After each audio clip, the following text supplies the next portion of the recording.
प्रिय दर्शक बंधुगण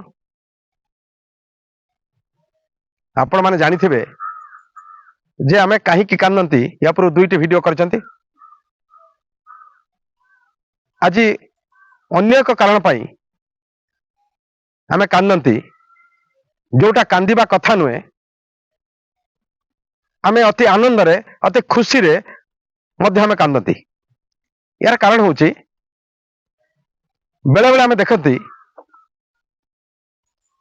आमे प्राप्ति रे मध्य क्रंदन करती से संपर्क रे गोटे अति क्षुद्र कथाटे मुझे आलोचना करुछि। जड़े व्यक्ति आम निकट गाँव मोर भाई हिसाब हम मु गोविंद बोले रखे। गोविंद भाई बहुत दरिद्र थिला, तार धन नथिला, जमी बाड़ी नथिला, अति दयनीय अवस्था रे कालातिपात करुथिला। यही अवस्था रे तार पुओ जिते परीक्षा रे दउथिले मध्य से उत्तीर्ण हो पार नथिला किंबा चाकरी करि पार नथिला। हठात दिने से खबर पाइला जे ता पुओटी पुलिस सब इन्स्पेक्टर रे जॉइन करने को जाऊँगी, से सिलेक्ट होती। गोविंद भाई एक कथा विश्वास कर पारे ना। जिते ता पुओ निजे आस कहला से कांदिबा को लगिला।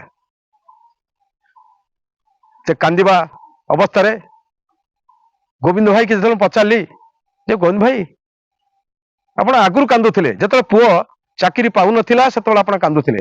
आज पुओ चाकरी पाई सारा पर आज हसवा कथा, मौज मजली करने कथा, आमको भोजी भात दबा कथा, किंतु आपण से कथा नकरी आज कांदुछे कहीं।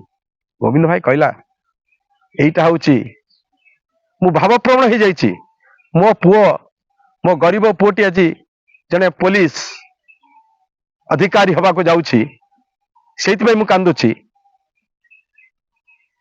मु आज एते खुशी है जे मो आखिर लुह धार को मु अटकाई पारि नाही, मो तले आज गोड़ लगुना। आपण मैंने आउ गोटे क्षेत्र में देखिथे लोक मैंने कांदती जिते आम मंदिर को जाती भक्तटीए भगवान सहित जो आवेगर संपर्क, जो भावपूर्णतार संपर्क, से ठाकुर को देखला बेले गीत बोली बोली कांदु था, देखु देखु कांदु था, ताको स्मृति उच्चारण करी कांदु था। तेणु ए क्षेत्र में आम कांदती। तेणु कांदिबार कथा आमर जो अभाव नुहे भाव कांदती। यह हूँ आमर आज भिडियोर विषय वस्तु।